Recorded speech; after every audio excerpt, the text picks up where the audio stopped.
What's good, family? What's good? What's good? What's good? Hoping y'all having a blessed Thursday night. Y'all know what it is. We back in the building, HBCU Fanatics. Talk about this HBCU ball, man. You know, I got my host, right hand man, my brother, Coach 67 Sports TV. What's going on, brother? I am blessed and highly favored. I hope you're doing well. Hope JB, hope Pop's doing well. I hope everyone within the sound of my voice is doing well. And the fanatics are in the building, you did. Yes, sir. We are in the building, man. Shout out to the mighty LDBC. Y'all make sure on your way in, you hit the like button, share, and subscribe, man. But we gonna share some news that's going on, man. Good season of ball, man. As far as it may not have been our a lot of our favorite teams or maybe alumni ball clubs that did well in the season, but I must say, um, it was a good season. Good season. We gonna get to that. We gonna get to that. We're gonna save the best for last. Um, but coach, so we already know that former Florida A&M head coach James Cozy has been fired. What are the potential replacements you think are going to get that position? Now, we talked about it last week. Um, I think the brother, the coach that who had a damn good year with Albany State, Quinn Gray. Queen Gray, he's gonna get it. But do you think they might be that administration might be eyeing someone else? I mean, to be honest, from what I'm hearing, it's kind of almost unofficial at this point. I mean, me, even with the Fox situation, like, I want to be sure it's in stone before I say anything. But I think based on what Tremaine Gray did at PV, I think if you could bring a bunch of players from your previous coaching job to your next job and you bring the vast majority of your staff, you got somebody like Isaiah Noah already in the portal, you could grab your quarterback. I mean, to me, I think it's a perfect scenario. I mean, I don't get me wrong. Like I said, to me, Quinn Gray was always the guy at the top of my list for PV. And right after him, I would say Teddy Bridgewater. But, the Bucks might make the playoffs depending on what happens with them and the Panthers this weekend. But even with that being said, to me, those were like really my only two candidates. Now, some people saying every, like I said, I'm gonna say this time and time again. Unless the HBCU hires him, I really don't see it because you can't be the head coach of an HBCU and be that outspoken, that boisterous. I'm not saying he would be a bad head coach. I'm just saying, like, having that type of temperament and being outspoken, it doesn't really work well in the HBCU realm, especially when you're talking crazy to the people that will be paying you. You know what I'm saying? I hear you. But I think he'll be a good candidate. But yeah, I agree with you. Queen Gray is definitely. I think is a is a no secret that they're trying to make that pivot. Because like you said, um the quarterback for Isaiah Noah. Isaiah Yeah, no. knows Yeah. transfer. So a lot of times when that happens, when that coach, I don't care if it's head coach, offensive coordinator, defensive coordinator, if they coach that they following, jump in the portal or going to another team, they going right behind them. Yeah. A la Chennis Berry, a la Tremaine Jackson. A lot of Valdosta State players went over there, Prairie View A&M, and all the Benedict players went to follow Coach Chennis Berry. So that's I think I agree. I think that's what's going to happen. Quinn Gray definitely. We're gonna hear uh, notifications or you know uh, updates of us being introduced as Quinn Gray being the new head coach of the Florida A&M Rattlers. So Yeah, and like I said, he went to FAMU. In addition to that, you look at the success Tremaine Jackson. I'll be saying Tremaine Gray. Tremaine Jackson had at PV. He brought some of them players with him. I mean, I think it's, you know, I think it'll be a good fit for FAMU if you ask me. I think so too. I think he's the best option. Don't get me wrong. I would love Ed Reed to be there, but just that's I my dream. wouldn't. But I know you don't. But I'm just talking with myself. But I think Quinn Gray will be right at home. I think he'll be right at home. Yeah, I mean, like I said, he went there, and I mean, I think it'll be interesting if he actually got that job. Big Joe and I salute to our brother Big Joe Townsend. Yeah, Happy salute to the family. happy belated birthday to him too. You know what I'm saying? But it'll be interesting to see the contrast between Marshall Falk and his like loaded NFL type staff compared to Quinn Gray bringing up his staff from his previous stop. It'll be interesting, to see the Yes, sir. contrast. And you beat me to what I was going to do for my brother Big Joe. He said salute to the family and happy belated birthday, man. I hope you celebrate all this weekend. Enjoy it, man. Enjoy it, man. I gave you a link if you want to hop on. If you can, I understand. But happy birthday, bro. Enjoy your birthday week, man. Um, Yeah, and before we keep it going, man, hey, bro, y'all go out and y'all get y'all a bottle of Old Hillside Great Bourbon Whiskey minds. for the holiday season. I purchased the bottle the other day. Man, hey, y'all go out and y'all support the Website right brother, there. black owned company. We trying to get them to the same level as Uncle Nears. Y'all go out, support a black owned company, especially all of y'all that like to drink Hennessy, all these other drinks. Hey man, support the brothers. You know what I'm saying? Yes, sir. The website is right there at the bottom. Just Google. You can just Google Old Hillside Bourbon Company. They'll come right up and get you a bottle, even if you don't drink. Get some. Everybody knows somebody in the family that love bourbon, an uncle, an aunt, a friend, a cousin. So make sure this be an opportunity to get them a bottle, man. But yeah, please support black business. But yeah, man. Quinn Gray is the man for the job. I'm just waiting. I'm just waiting for me to get that notification. I'm just waiting. Um, moving on, we're gonna go to your neck of the woods, coaching. So, what's the news that you're hearing about uh, Coach Marshall Falk, former running? Well, not no former. He is a Hall of Fame running back with the Rams, and he played a little bit with the Colts, but mainly made his bones with the Rams. Uh, what's going on? How's his pivot been going? What coaching Well, staff is he getting? tomorrow is Southern University board meeting tomorrow morning, and basically it's gonna be official that Marshall Falk is gonna officially be Southern University's head coach. I think, from my understanding, he got a 3-year deal for like what 1.2 million or something like that. Mm-hmm. Uh, I in saw that. addition to that, we talked about some of the coaches he gonna have on his coaching staff.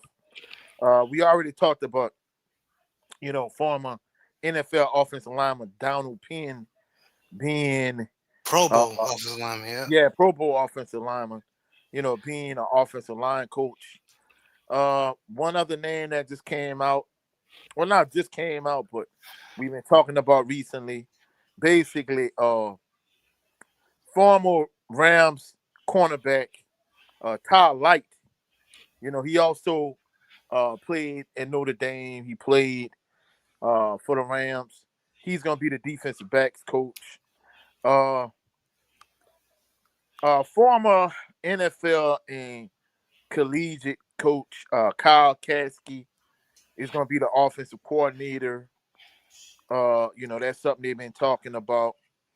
Also, Curtis C.J. Johnson is going to be the new general manager of the football program. He's going to get like 150 bands a year. Also, former LSU head coach Les Miles' son, Ben Miles. He a GA at Florida State. He gonna be the tight ends coach. Okay. So I mean, at this point, like How you Coach liking it Falk. so far? Yeah, I'm not gonna lie. They really putting together a real good staff. And the irony is, one of the Facebook groups I'm in, one of the Jackson State fans, put on there like basically like, hey, it don't matter, you know, y'all still gonna get the brakes beat off y'all when y'all come to the vet and GSU about 40 and that type of thing. But it was like, the Southern fan responded like, hey, y'all got like 18, 19 players in the transfer portal. Y'all Which need we to gonna worry about Jackson discuss. State. Don't worry about Southern because, you know, me and Jay Good talked about this behind the scenes. Salute to our brother Salute your Jay brother Good. Jay Good. Yeah. He played ball at Southern. And, you know, I don't know if you know, but there's a stigma that HBCU coaches, particularly in the SWAC, are synonymous for being trash coaches, right? So Marshall Falk, for all intents and purposes, it seemed like every coach on the coaching staff is going to be outside of the SWAC because I don't know how true it is, but from what I'm understanding, not even Fred McNair is going to make it. We'll see how things play out, but with all of these, high profile coaches like, former NFL players like Todd Light and Donald Penn, I don't really see where they would have room for Fred McNair. So it's going to be interesting to see if they keep him or not. But there's a stigma that SWAC coaches are like trash coaches and garbage coaches and don't game plan well, really don't make any adjustments, that type of thing. So my question at this point is, Southern is completely broken the mold on that. Just about every coach I've seen, Coach Falk, that's going to be on his staff is from outside of the SWAC. And based on that theory and that ideology, from a coaching staff perspective, like Southern's coaching staff should be cream of the crop.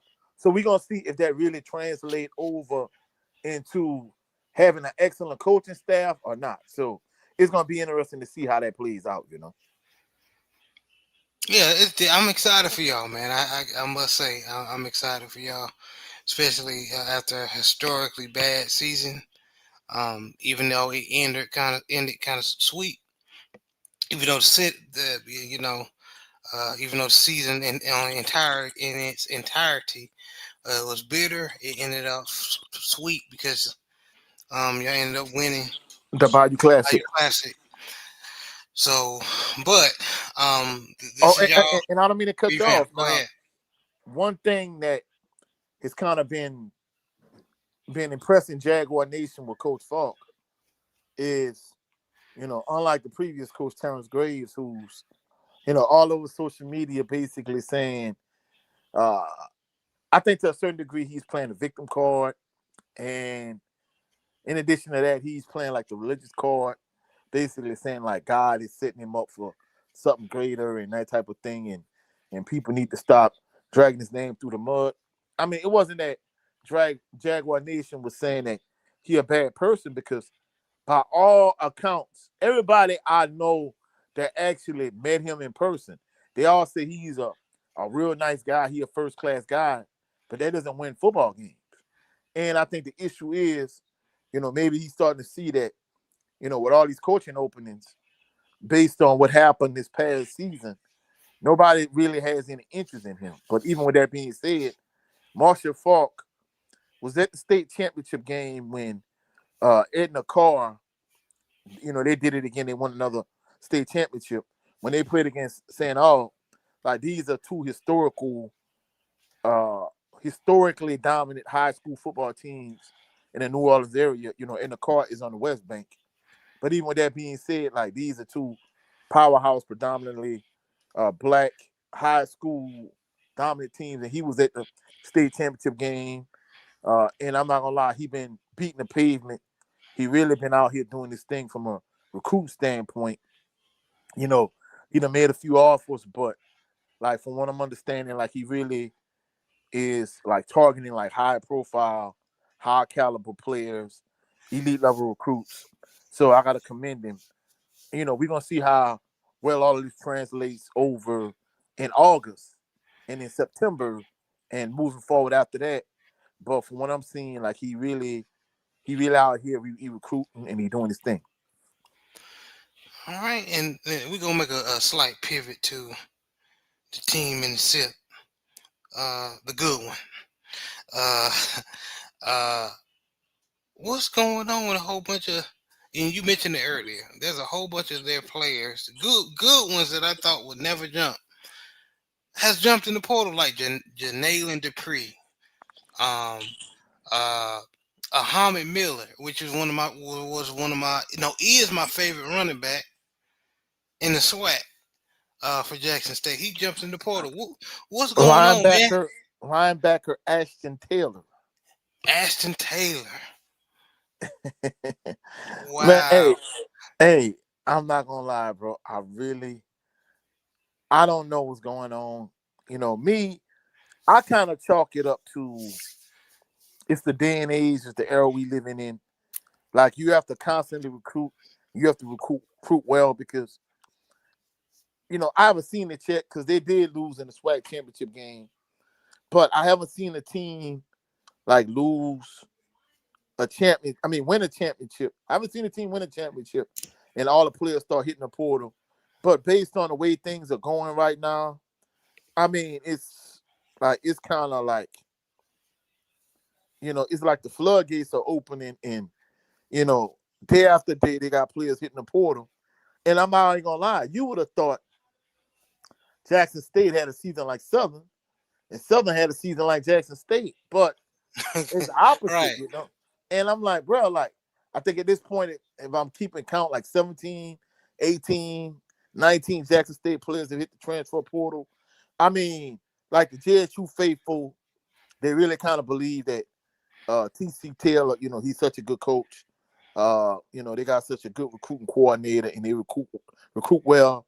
They don't really think it's really gonna impact the team and they just gonna be what they've been like the last couple seasons. So they don't think it's gonna really impact them. But when you lose like first team all SWAC caliber players or elite level HBCU players, and I mean it'll be one thing if you got guys at the end of the bench or guys that's really not getting any run, getting any burn, that's hitting the portal.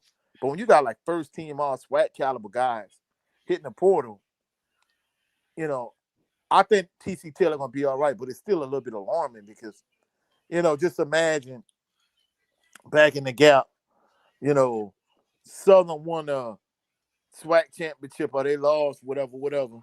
And you got players like Eric Randall and Lindsey Scott Sr. and the late Sean Wallace, they were seniors that year. But if you got high caliber players hitting the portal, like it'll be alarming. So I think one aspect of it is that TC Till has done a good job.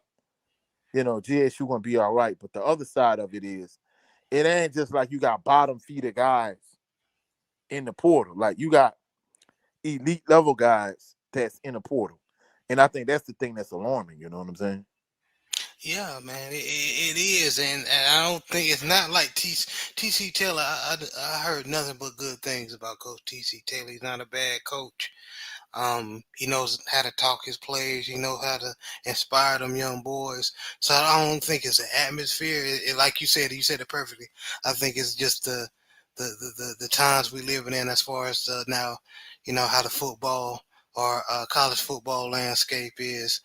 Now, I will say this, and I mentioned this before. Um, well, you said it, and I gave a good example. Um, don't be surprised you see a lot of these young men with at PWI schools because Yeah, yeah. you mentioned, and I forgot the brother who mentioned it in the chat where HBCUs, especially now, they always have been, but especially now than ever with the transfer portal, are now going to be for poaching grounds for PWI. They'll pick out, oh, he a good player, he'll fit in my squad. So I think that could be it as well.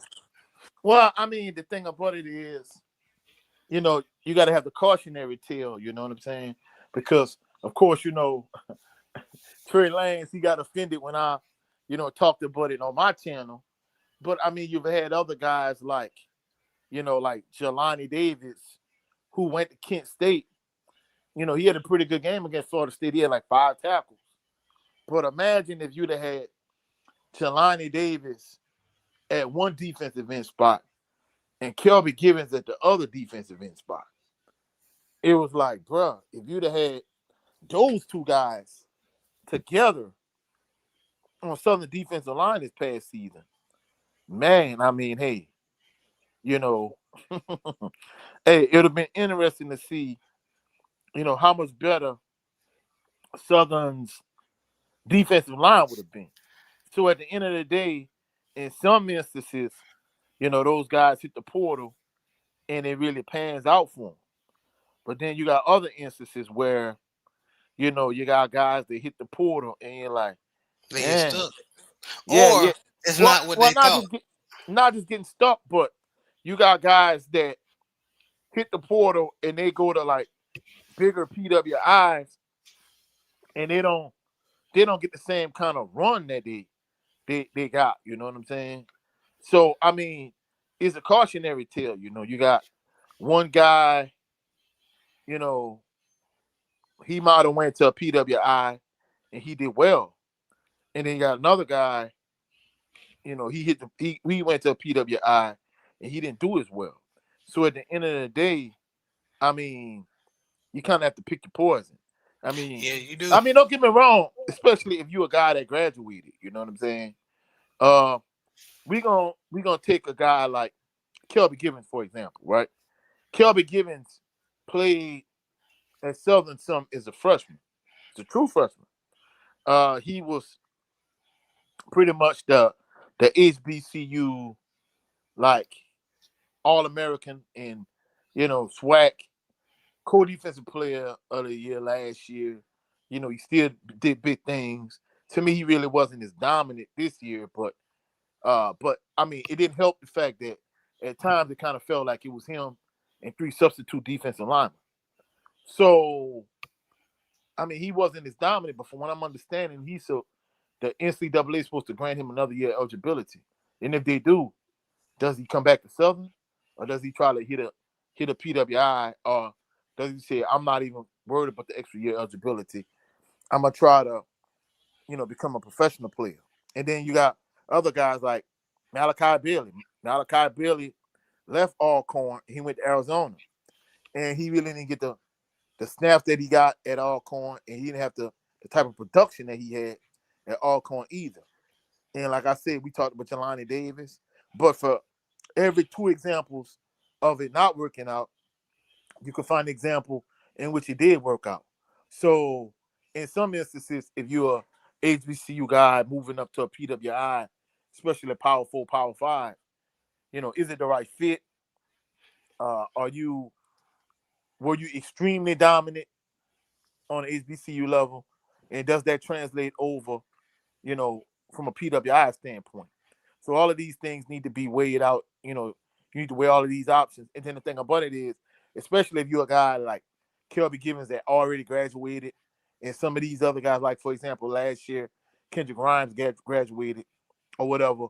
So in a lot of instances when these guys hit the portal, especially if they've been in an institution for 4 years, because I'm not gonna lie, in the day and age, like Kelby Givens is the last of a dying breed from the standpoint of, hey, he was loyal to Southern when a lot of other players would have, headed for the hills and headed for greener pastures. So at the end of the day, I commend him. I tip my cap to him. And if he decides he wants to go pro, or if he wants another year eligibility and stay at Southern, or he wants to go elsewhere, I think at this point he done earn the right to do whatever he wants to do. Yeah, man. And shout out to my brother, Lunch Break Hot Take, LBHT, him and Brandon holding it. Oh, excuse me, Brodney holding it down, man, over there. Um, him and brother Brodney. Good show, especially if you're a Ravens or Carolina Panther fan. One of the best shows on YouTube. Y'all make sure y'all support. Another good content creators in here, Big Reg, host of Big Boy Talk, him and Brandon and Jada Six. They be is a triple headed monster over there as far as content. Very good content. Y'all make sure y'all check them out. Um, he just salute everybody. Salute, man. And then my sister Shawala, yeah, aka Yes Indeed Boxing. Uh, listen to the live. Yeah, she got real.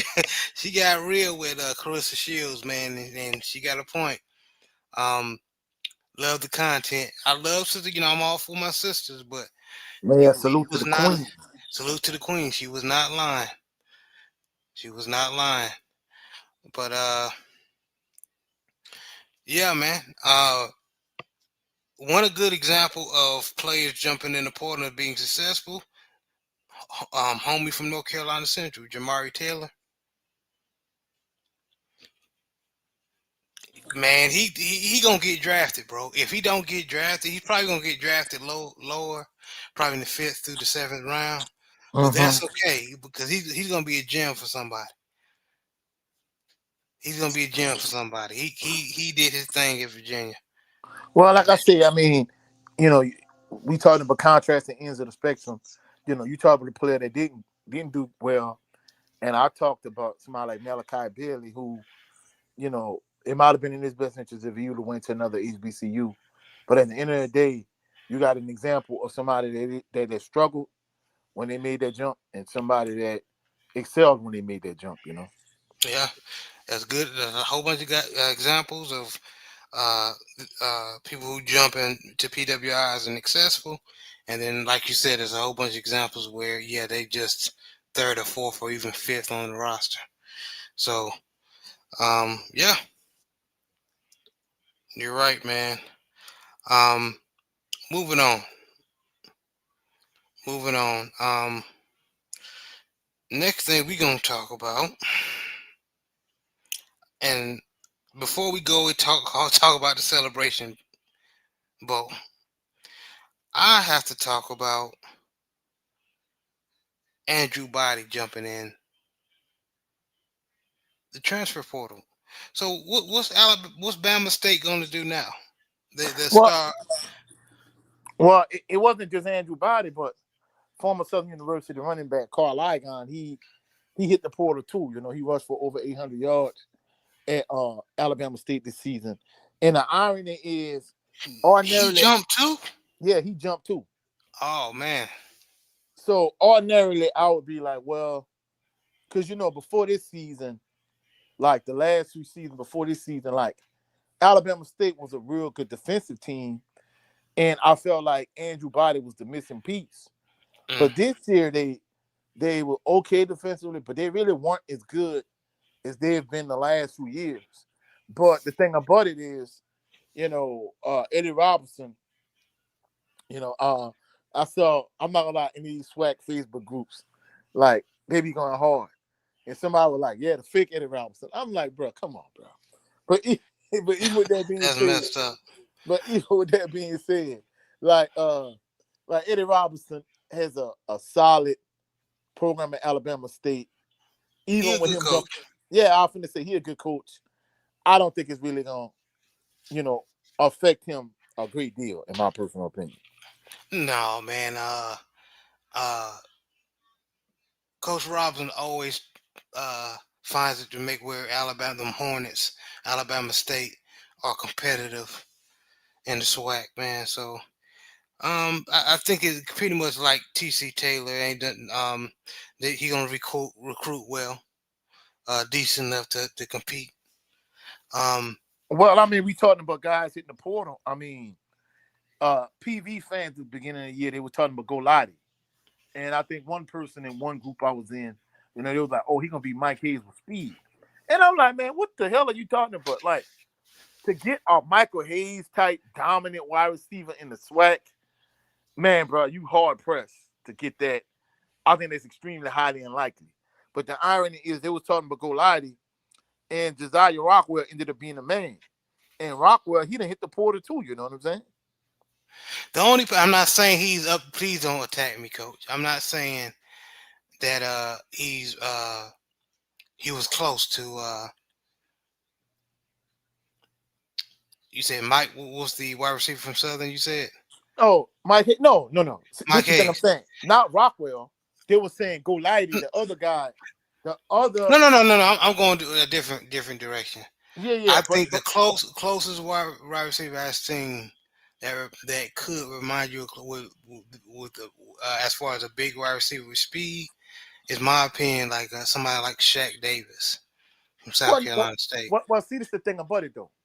Like Mike Hayes wasn't known for speed. Mike Hayes, when he was at Southern, I had classes with Mike Hayes at Southern. Mike Hayes was like 6'5".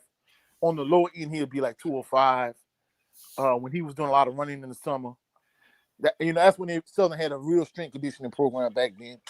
But uh, but on a high end, he'd be like 215. So Mike Hayes was like a two-sport uh, athlete coming out of Opelousas. But he was more of a football guy. He went to LSU, and he was in Denaro Doghouse. Some people was like, with all the talent wide receivers Southern University, LSU had at the time, like, Michael Clayton and what the one that ended up playing for the Bills, I can't think his name. Him, even they even ended up with the boy that played Oh, DB you for the talk about Giants. Reed? You about to talk about Josh Reed? Yeah, Josh Reed. So they were saying with all of them cats, like, he wasn't gonna ever see the light of day. And I'm thinking to myself, man, this dude 6'5". This dude got a basketball background. So he ended up transferring to Southern. And I'm not gonna lie, if you go on YouTube and you watch footage of Mike Hayes in a Bayou Classic or just anywhere, man, Mike Hayes won a ridiculous amount of 50-50 balls when he was at Southern. And like I said, he the best wide receiver I ever seen come through Southern. But he wasn't known for speed, because I remember one year in the Bayou Classic, they threw him like a little stop, a little curl, or whatever. And he broke a tackle, and he was in an open field, right? Two Grambling defensive backs ran him down, but the problem was they couldn't tackle him. He ran through both of the tackles and into the end zone. You know what I'm saying? Dang. And the irony is that like that next season, he was the best wide receiver for Southern, and Scotty Anderson ended up being the best wide receiver for Grambling. So, old boy ended up Miller, the one that was the commentator, that ended up being the GM for the Lions, Matt Millen. They ended up the Lions ended up drafting Scotty Anderson. And when he said a player was a devout coward, he was talking about Scotty Anderson. But one of my partners that played DB at Southern, TA, he was like, man, he said Michael Hayes was a football player. He was like, but when it came to Scotty Anderson wasn't a football player. Scotty Anderson was a wide receiver. And I'm like, damn, if you knew at the time, that was like a high level insult, But Michael Hayes would have got drafted that year, but he decided to come back to Southern. And that next year, he ended up breaking his leg at the beginning of the season.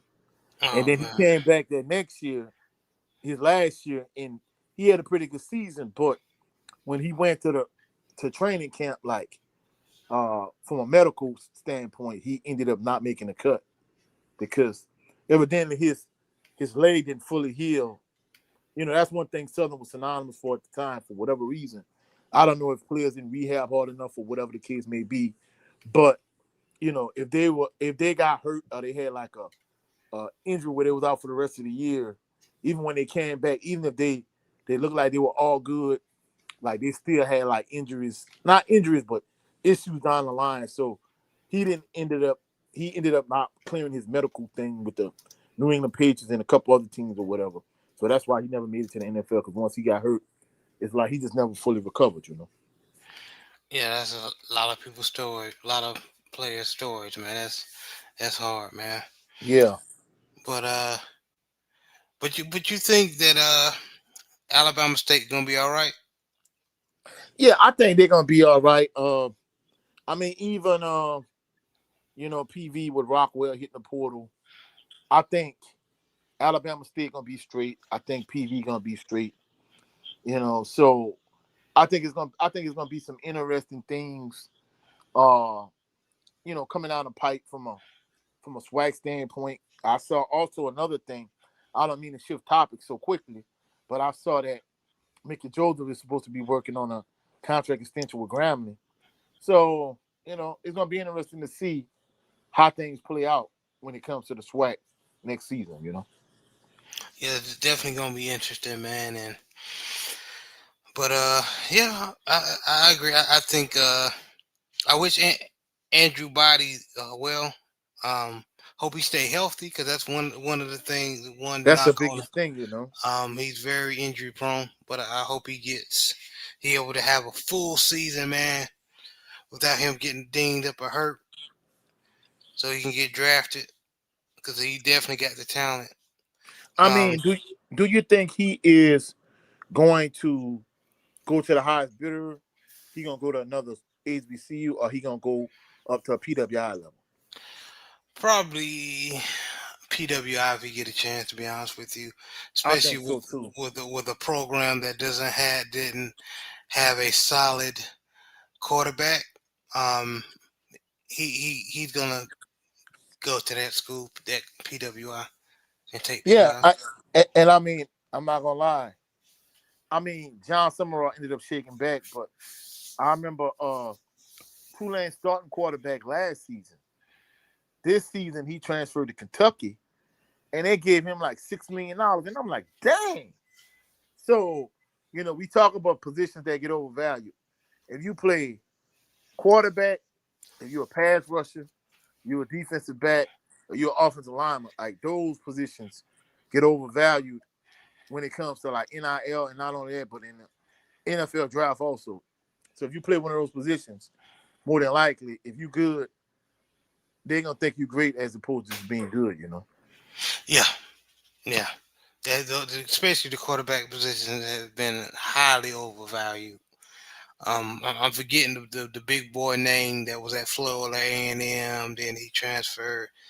Um, no, he went from UCLA. Then he transferred to Florida A&M. Um, blanking on his name, but yeah, he got so much money, and he was not consistent at all. Um, but yeah, man, Yeah. it's definitely gonna be interesting. But let's go ahead and talk about why everybody is here, man. The Celebration Bowl, the Cricket Celebration Bowl that happened this past Saturday. Let me start off by saying this was a very good celebration game. Yes, Celebration Bowl. Uh, I put that up there with the 2016 Grambling State versus North Carolina Central game. Very good. Uh, Now there was some frustrations. Me, rooting for the SWAC side. Uh, Prairie View A&M gave up a 21-0 lead.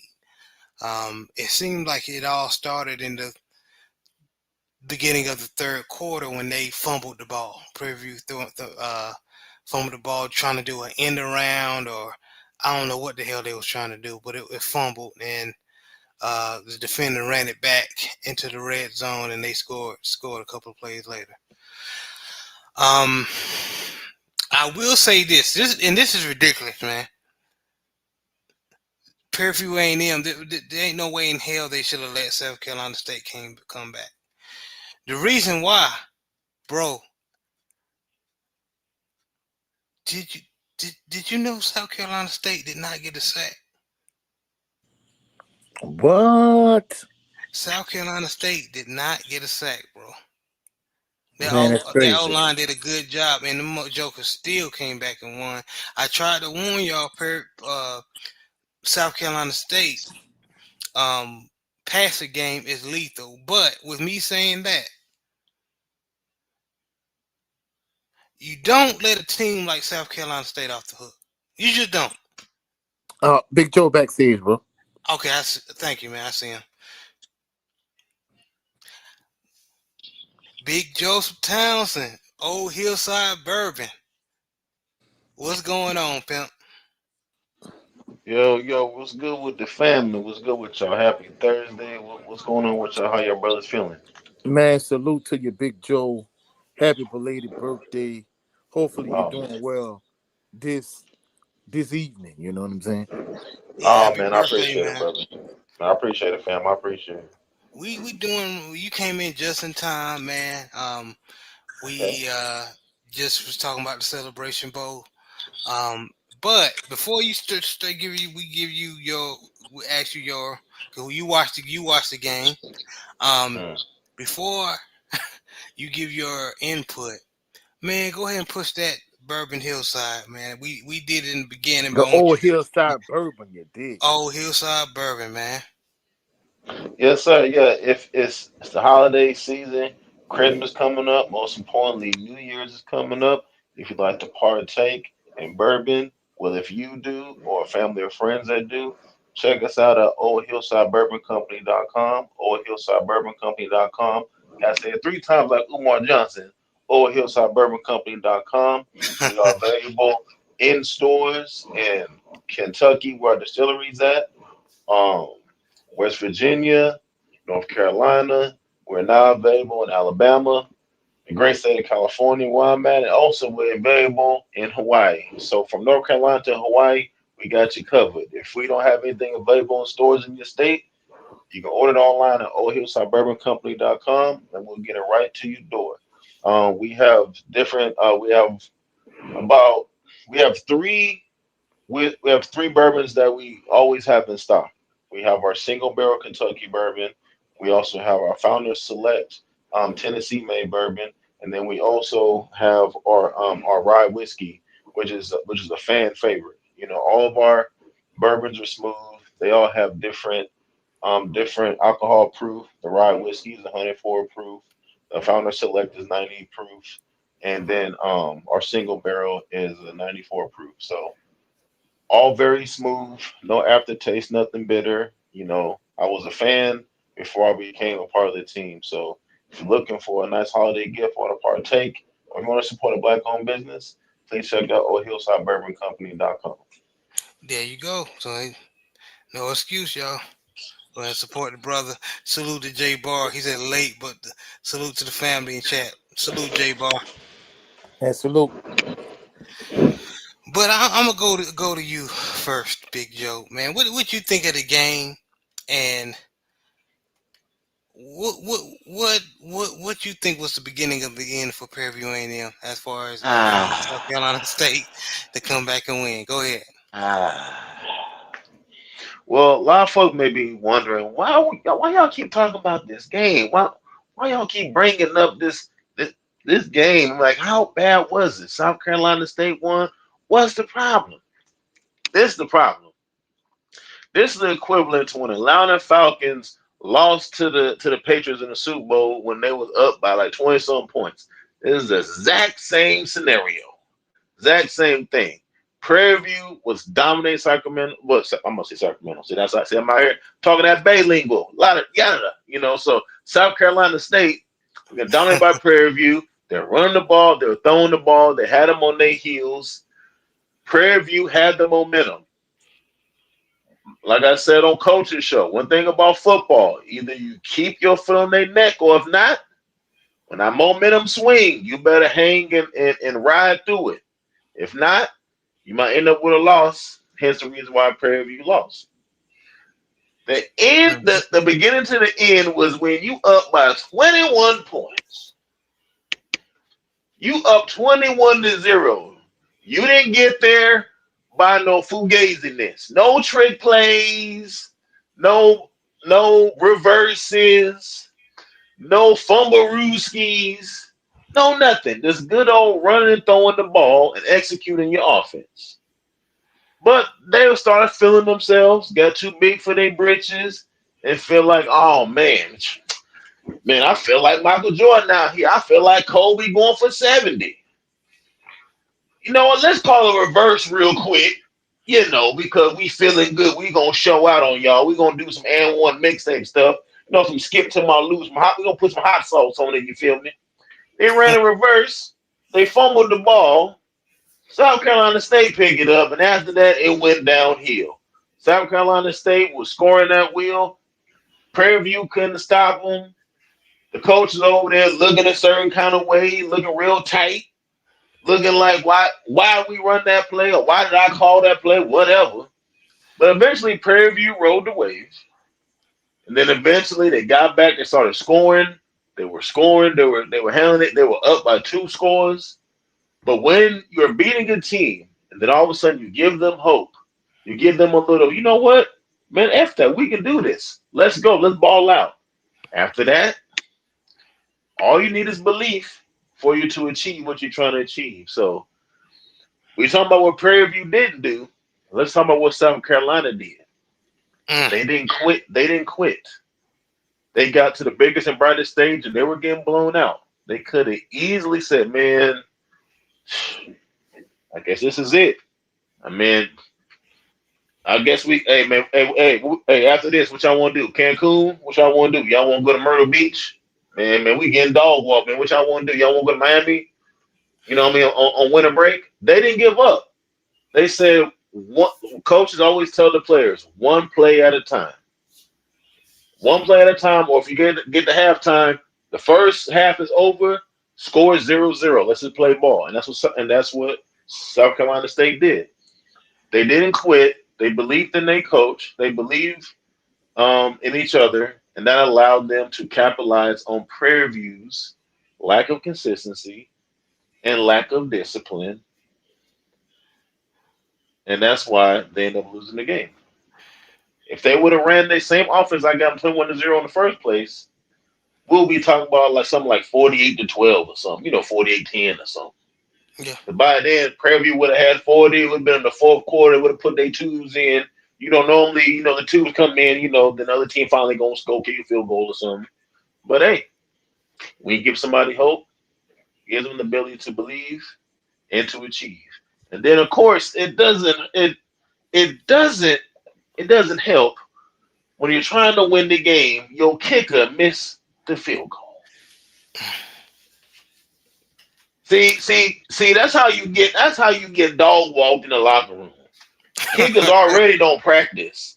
Kickers only do the first 4 periods, and after that, they go play pool and chill out till it's time for conditioning. So you only got one job, is to kick, and you go out there and you shank it, And then now we got you on the sidelines looking crazy with your helmet off. You never get an opportunity to redeem yourself, and then now you just lost. Now everybody's looking at the head coach, and everybody's looking at the kicker. Even though it's not the kicker's fault, only fault that they lost the game. But Lord have mercy, you sure ain't help. So at the end, Prairie View got what it deserved. And the football gods have a way of restoring order, or have a funny way of, making things right in the universe.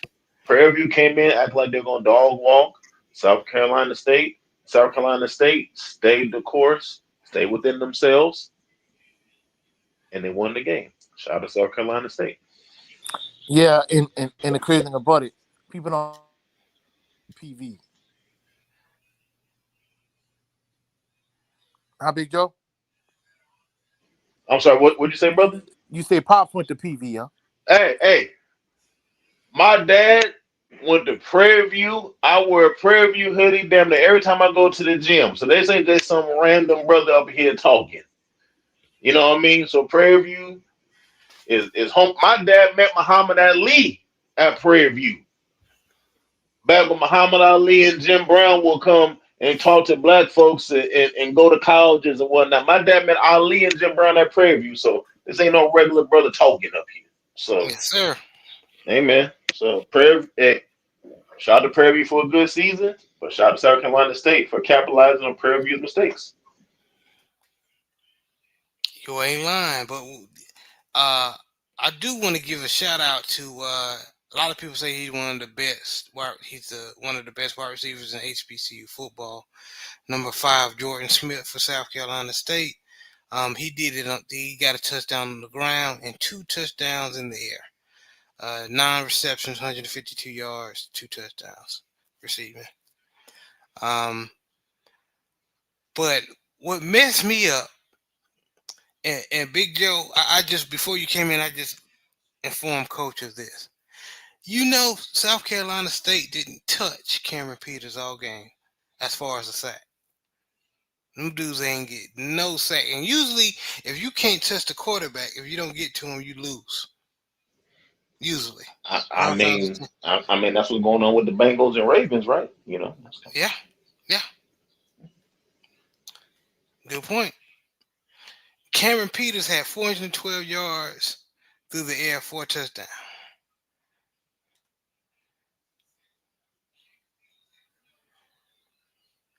Had 3 wide receivers over 50 Mm. yards. Well, that sounds like Joe Burrow and the Bengals. They sure do. But And they yeah, still, with triple crown wide receiver. I don't know how many 5,000, 6,000 yard quarterback don't even make the playoffs. Sound familiar? yeah, sound familiar. Yes, it do. So, would you say, Coach, that we do know that the coaching was not got too cute, but would you also be? It will be also safe to say that Prairie View A&M defense gave up a lot of plays, or Well, were see, they this just put in a bad position? Go ahead. no, I think they were put in a bad position because I already ran it about this on my channel, but Tremaine Jackson was the SWAC coach of the year. And my issue with this whole scenario is the previous week against Jackson State in the SWAC championship game, you went on the road to the vet. Jackson State is the defending SWAC champions. You go to their crib and you play them. And you are up 7-0 in the first quarter. And you get on the plus side of the field. And, Floyd Mayweather Jr. had this phrase where he talked about straight up and down, no special effects. That's what Prairie View has been the entire season. They've been just a good defensive team, offensively, good sound running game, good quarterback play, good defense. Like that's been their MO. Not calling any trick plays, not trying to be cute. Like that's what got them to where they were. But in the SWAC championship game, you do that, and it halted your momentum because prior to that point, in the SWAC championship game the previous week, you was rolling offensively. Then you call that play, and it kind of halted your momentum. Jacoby Morgan ran a touchdown, but he got hurt when he ran his touchdown. And at that point, instead of you going up 14-0, it ended up kind of being a dogfight. But once Morgan got hurt, PV kind of grabbed the momentum back. So they kept fighting and kept playing. So you think after the previous week, you on the same reverse, you think you would have learned your lesson, especially being that you're the SWAC coach of the year and people talk about your coaching pedigree and how instantly you come right into the SWAC and you're the best coach in the SWAC.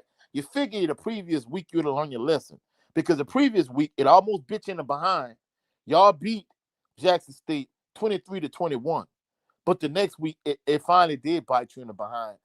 On the biggest stage in the biggest game of the year, when you playing for the HBCU National Championship, you up 21-0. You on the minus side of the field. Now, just think about it. At one point, like you were on like the -5, and you drove all the way down the field and you scored a touchdown. That's how much PV's offense was rolling, and you moving the ball up down the field. Your defense been locked down all season, and you whitewashing South Carolina State. You run this reverse, you turn the ball over, and the momentum completely shifts from your side to South Carolina State side. And basically, like y'all was saying, I ran it about this on my channel. It was kind of the beginning of the end.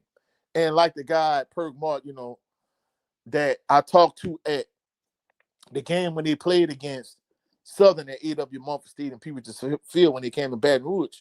He said this. He was like, hey, they a good defensive team. They fundamentally sound.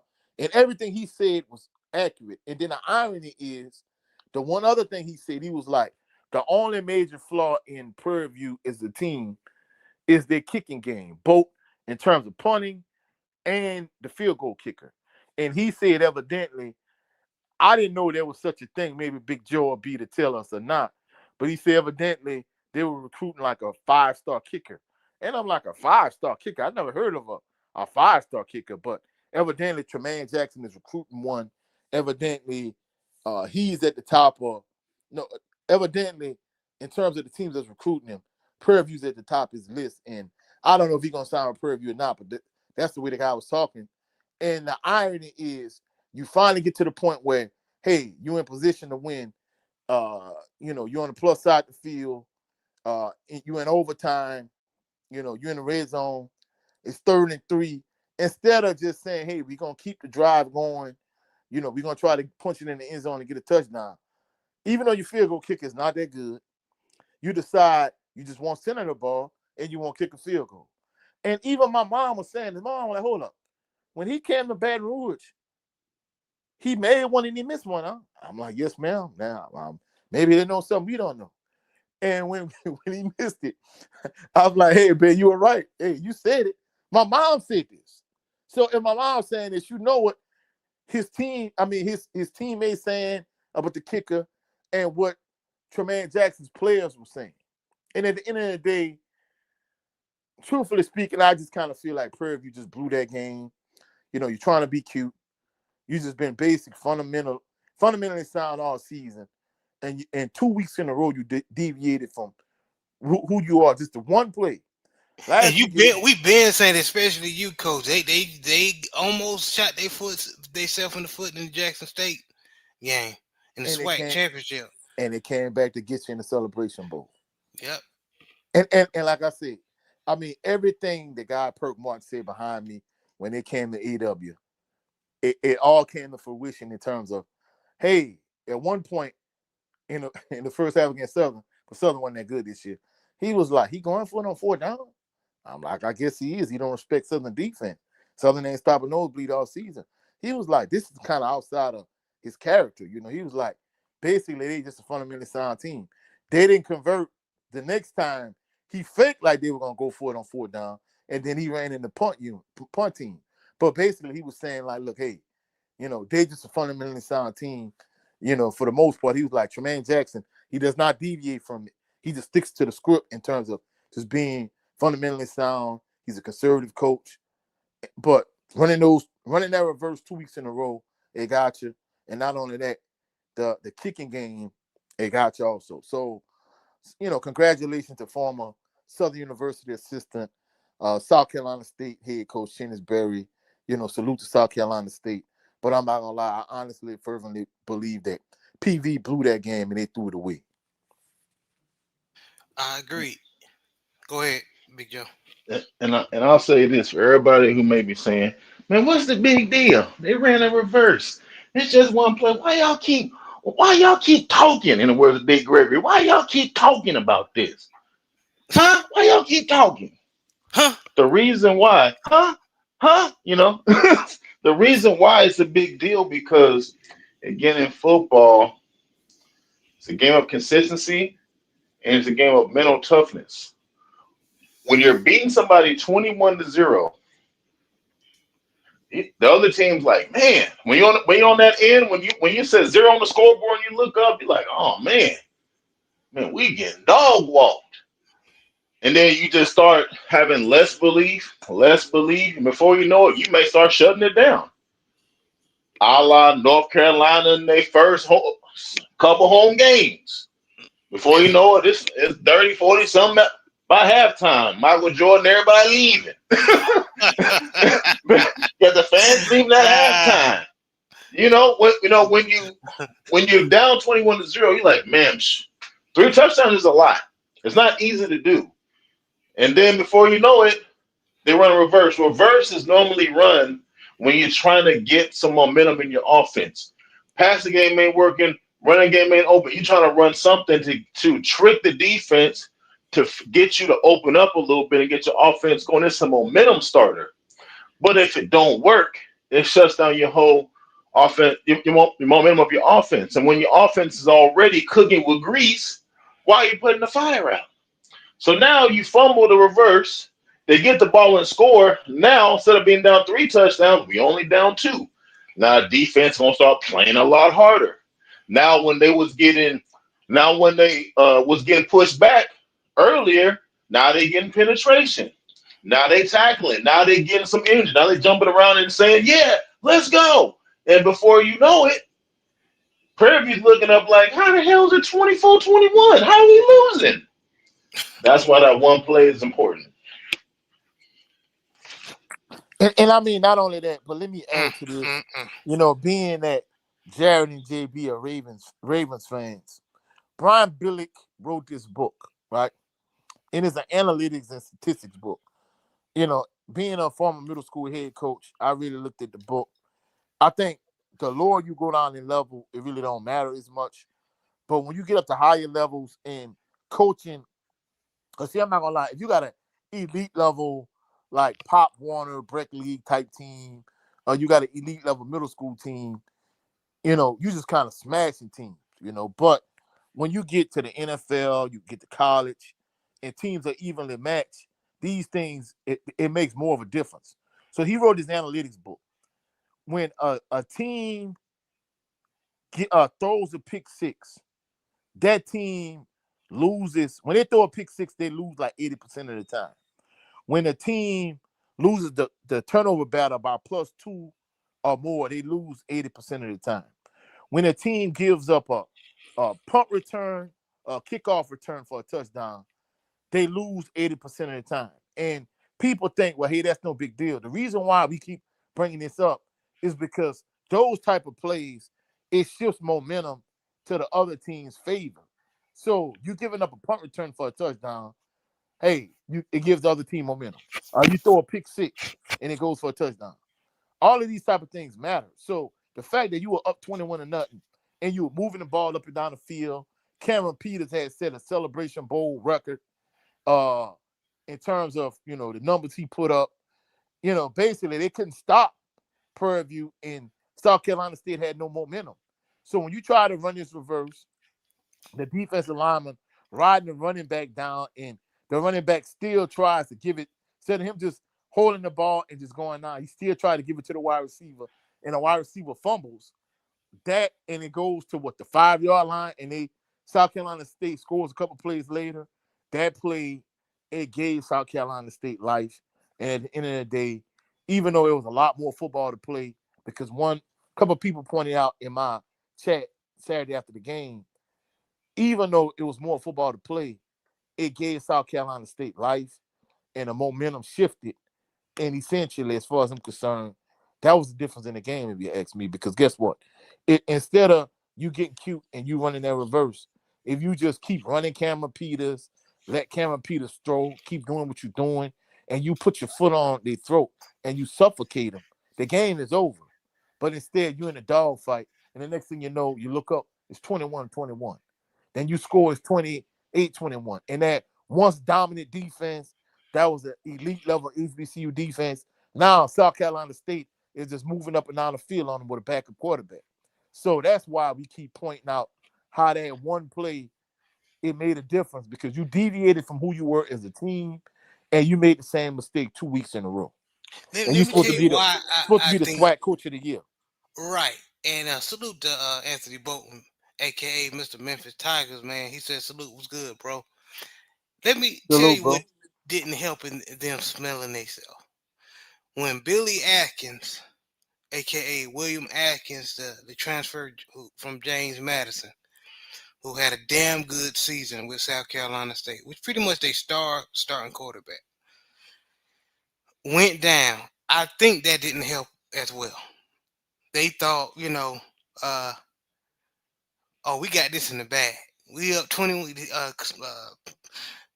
He went down. Now we up 21-0. Shit. But like you said, you can't do that, man. You can't do that. And then it's the thing that this was the line for me, right? When he was like, "Yeah, hey, they got a good team on the other sideline." I'm thinking to myself, I can't tell by the reverse you ran. You know what I'm saying? Man, and I do want to give a shout out to Stubblefield, man. He came in, and even though they were just giving chances, he did his thing. Ryan Stubblefield, even though he's considered as just being an athlete that can play the quarterback position, he was a very good relief for Billy Atkins. But again, congratulations, South Carolina State Bulldogs. So, Coach, what does Prairie View A&M, you and with your experience of you've seen a lot of good teams drop the ball, whether it's the SWAC championship or the Celebration Bowl. How does Jermaine Jackson rebound from this? Well, I think the thing about it is the fact that year one he was able to jump right into the SWAC and win the not go to the Celebration Bowl and win the SWAC championship, and not only that, knock off the reigning and defending SWAC champions. I think they're gonna be all right at the end of the day. But I mean, it's gonna be interesting to see, once Quinn Gray enters in terms of because like I was saying at the towards the beginning of the show, the SWAC, not historically, when you got coaches like Marino Chasm, Eddie Robertson, A.W. Mumford, Gunslinger Cooley. The SWAC has a rich history in terms of like elite level coaches. And even Eddie Robertson, the Rams considered making him the head coach at one point. And, we talked about the Rooney Rule on the Southern Baller Show.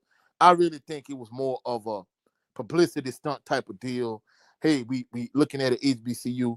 They ended up going with John Robinson, I think, that time when they interviewed Eddie Robinson to be the head coach. The irony of that situation. But anyway, the SWAC has a rich history and legacy in terms of elite level coaches. But, lately, especially like the last few years, they've been synonymous for like poor coaching. People think they really don't make adjustments. Coaches game plans are mid at best, and not only that, but more than anything, like they don't make the proper adjustments, in-game adjustments. So that's one thing recently that the SWAC has been synonymous for. Maybe that's part of the reason why all of Marshall Faulk's coaches are from outside the SWAC, and not only that, but he really didn't, go with any SWAC coach. But with that being said, I think Tremaine Jackson, he's shown to be a good coach. I think the real long-term issue, I think they're going to be straight next year. I think the long-term issue is the fact that he had so much success. Like, he garnered a lot of interest from PWIs, which is kind of, like, astonishing for SWAT coaches because even, legends like, A.W. Mumford, Pete Richardson, Marino Chasm, Eddie Robinson, they really didn't garner a lot of attention from PWI schools. So the thing I'm wondering is, at some point, is Tremaine Jackson going to eventually end up getting a job with a Power 5 PWI, with a PWI in general, a higher level FBS team? Because truthfully speaking, at one point he was the top candidate for the UAB job. So it's going to be interesting to see if he's there long term. But I think in the short term, I think as long as he's there, I think Prairie View going to be straight. But he got to learn from this mistake, especially being that you're the SWAT coach of the year. It's like, come on, bro. Like, how could you make the same mistake 2 weeks in a row? That's the thing that was baffling, with that situation, considering how good a coach he's considered to be, I agree, man. Going to you, Big Joe. Prairie View A&M, even though it was bitter at the end, but they had a historical season. Damn good season under first time coach Jermaine Jackson. How do you think they move on from there or build off the momentum for next year?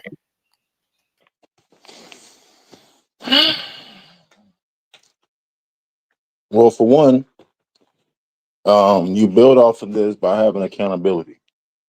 You build off of this by the coaches saying, "Hey, we messed this up, but it's my fault. I run this team, so we lost because of me. I will be better going forward." Once you start with that, you can ride that into the offseason. You can ride into this is my first season, and we got to the HBCU championship game. That's a huge accomplishment. You build on that by getting in the portal, maybe getting a kicker or two. Um, you build on that by not resting on your accomplishments. You had a solid first year, but you lost in a championship game. So you like, okay, I can coach, my guys can play, we can get back there. You have a chance to run the table next year, and if not, possibly even be undefeated next year. But start with accountability, get into the portal, recruit, and then also um you gotta have a hell of an offseason.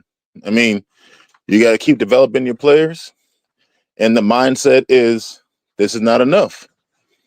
Us getting to the HBCU game is not enough because we didn't win.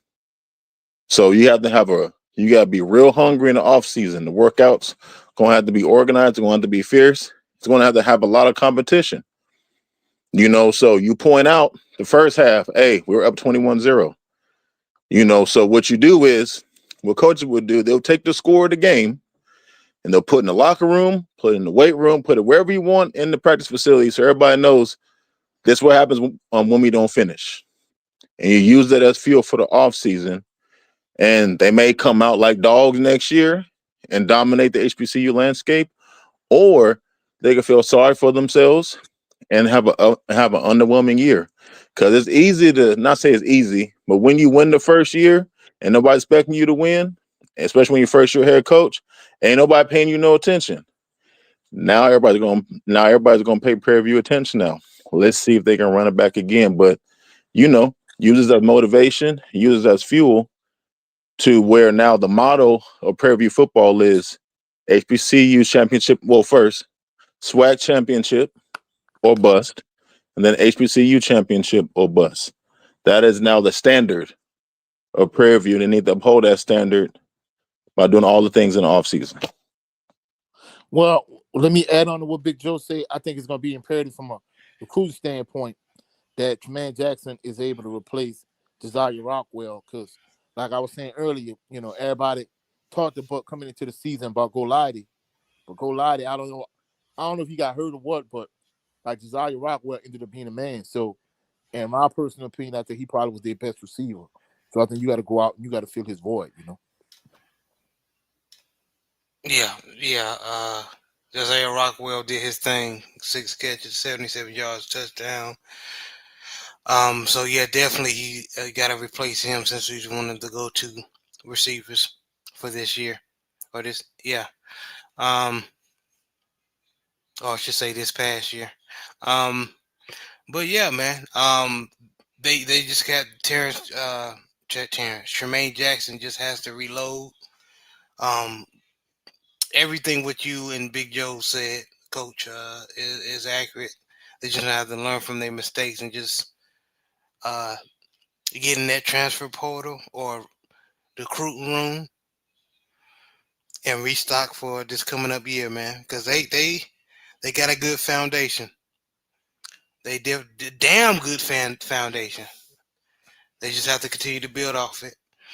Um, but And what also them coaches can do, only reason why I know this because I've been told this. The coach is gonna go in the portal. They're gonna say, "Hey man, we would have won that game if we had you on the team. You would have caught that ball. If we would have had you on the line, you would have made that block. If you would have been running back, you would have fumbled the ball. Come on down to Prairie View and live the and make a difference. Yes, we made it to the HBCU championship game, but if you were on the team, I know you would have made a difference. Do a little pat, a little shoulder rub. Son is documentation right here. I see you in camp. That's how they gonna do it. Yeah. What are you about to say, Coach? Well, I mean, people was talking about how terrible the SWAC West was. I'm not gonna lie, most of the season it was, but it's gonna be interesting to see how you know the West is improved. The fact that PV won. I mean, you got Southern and Falk and all of his former NFL players, his assistant coaches. It's gonna be interesting to see how much Texas Southern is improving. So like it's gonna be interesting to see if the Western Conference is the weaker conference next year, if the East is still dominant like it's been the last couple seasons. So I think that's going to be one thing we need to watch out for. Is the West still the weak conference, or does the East turn to the least? It's going to be interesting to see how that kind of plays out. That dynamic, because that's been the narrative the whole season. Like, hey, it's Jackson State and Alabama State are far superior to every other team in the SWAC. But at the end of the day, Prairie View proved that to be wrong. I just want one year where and it has been like this in the past, but just go back to where you have two good both conferences, um whether it's the West or the East is strong. So whether it don't matter which one, the best comes out to win the SWAC championship. So whoever comes out the MEAC gonna get stomped. Don't matter who it is. That's what I want. Yeah, I mean, time gonna tell, but I mean, because I mean, the way they were talking, like, hey, even at the beginning of the season, like, JSU fans were like, hey, JSU beating everybody by 40. Now, JSU fans have kind of corrected that. It was like, we don't mean they're gonna beat everybody by 40 in the literal sense.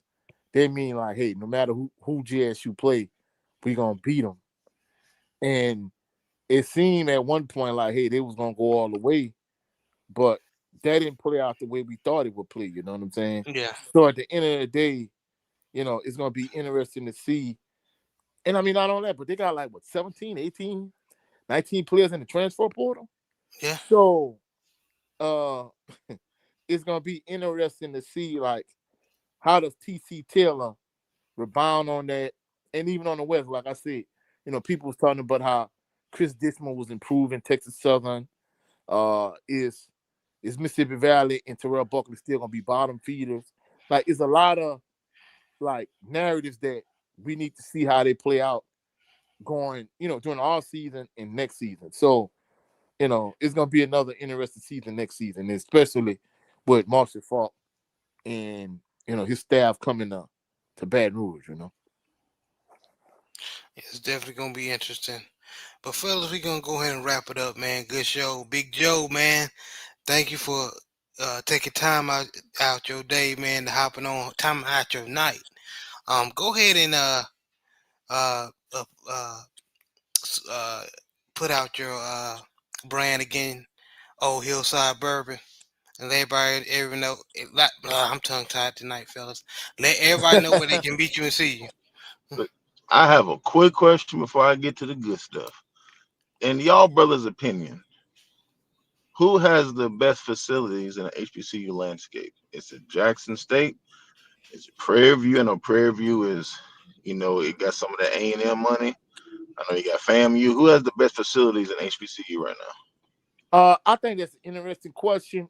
Me personally, I think if you're just talking about athletic facilities, yeah, you might lean towards PV, but if you just talking about overall campus, I'm not gonna lie, I like Alcorn State's, like, this overall campus, like, because even Southern was synonymous for being like even Grambling, like, the buildings not as good as people think they are, but Southern building up stuff all around campus, but some people say, hey, the athletic facilities in certain regards, especially like the athletic dorms, it still leave a lot to be desired. But I felt like just across the board, I think Alcorn State is like who I think is the gold standard in terms of just overall HBCU campus across the board. They got decent athletic facilities, above average, and they just got an overall nice campus. So I like going I there. agree. I like their campus. Being a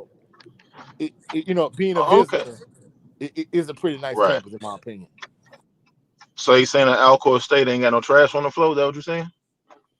Oh no, Alcorn State's campus is nice.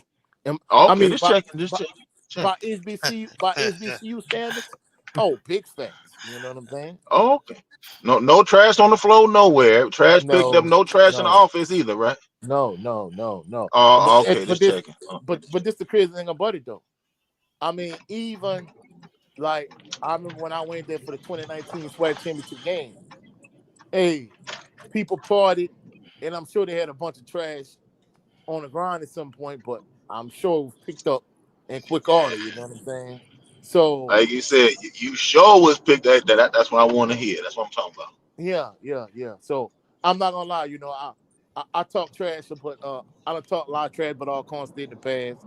I done had a lot of former co-workers, especially when I was teaching and coaching in Baton Rouge, all State fans and alumni that I work with. But I'm not gonna lie, but in terms of going to their campus, they got, I think across the board, I think they probably got the nicest HBCU campus in my opinion. I agree. I've always heard Alcorn State's facilities has been well kept. Yep. Okay. Well, I mean, it does help when they start to see back in the gap. The SWAC championship game was a neutral site game, but it got to the point where once if you're the top team in the SWAC, you was able to host it, and not only that, you didn't split the pot, you got all of that money. So I think it kind of helped too the fact that I think for a couple of years in a row when they first started this new practice of the top team in the SWAC host the SWAC championship team, and you don't split the pot, you get all that money. I think that kind of helped aid their cause in terms of facilities and that type of thing. And then not only that, you go on the Celebration Bowl, you get some of that money. So I think all of that was able to. They already had nice facilities, but that was able to help maintain a lot of facilities they had on campus.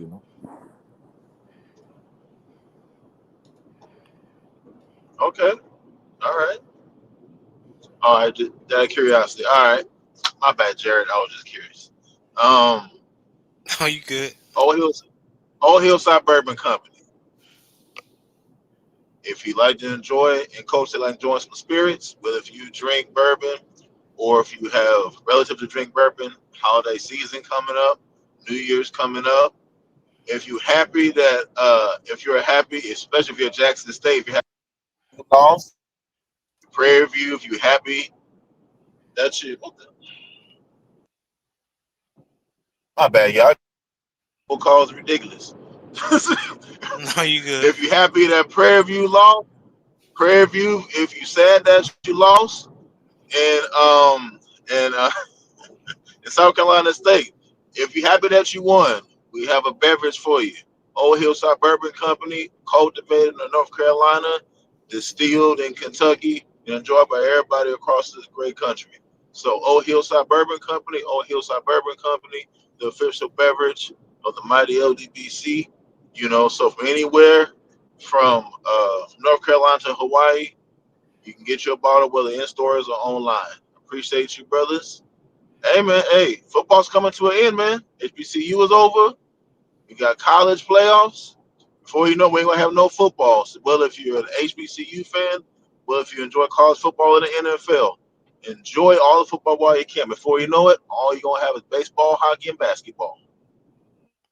Yes, sir. I've been trying to tell y'all, enjoy it. Coach, let everybody know where they can beat you and see you, man. Well, And but before congratulations on you. And one thing was congratulations on your 1,000 subscribers. So proud of you, man, brother. Go man, ahead. I appreciate Big you know, facts, uh, big facts. Congratulations, coach. Congratulations, brother. man, I appreciate y'all to the fullest, and of course, I appreciate Old Hillside Bourbon for being, the first, sponsor of, since I done got to 1K. So I appreciate Big Joe and Old Hillside Bourbon. I appreciate, the Southern Baller Show Collective, the entire LDBC family. And like Big Joe was saying, if you're a Jackson State fan and you rejoice that Prairie View lost in SWAC championship game, go get your bottle of Old Hillside Bourbon. You know what I'm saying? But anyway, if you want to know where you can meet me and see me, you can catch me on my YouTube channel at Coach 67 Sports TV here on YouTube on Saturday. Because tomorrow, Southern University's board, they're going to approve Marshall Falk, Todd Light, Donald Penn, his entire coaching staff. So on Saturday, I'm going to talk about Southern University's coaching staff coming together under head coach Marshall Falk. And I'm going to talk about the rumors like former 4-star quarterback from LSU that transferred to Syracuse, Ricky Collins potentially coming to Southern, and some of the big name, high profile players that supposedly coming to Southern. But I'm going to talk about all that on my channel on Saturday. Y'all come through, check me out. Man, y'all have a blessed, phenomenal evening, and salute to the awesome and amazing LDBC. Yeah, dig. Yes, sir. Yes, sir. And this was another installment of the HBCU Fanatics. Make sure y'all be back here next Thursday around same time, 7:30. Also, this Sunday, we're going to have an episode of the Southern Baller Show as well. Make sure y'all check us out at 3:30 p.m. Central Standard Time. But I appreciate everyone who came in to listen to what we were talking about. Make sure you hit the like button, share, subscribe. Appreciate you, sister. Yes, indeed, boxing, aka Shawala Yah. Appreciate you always supporting. But y'all be blessed, man. Y'all be safe out here. Enjoy the rest of your night.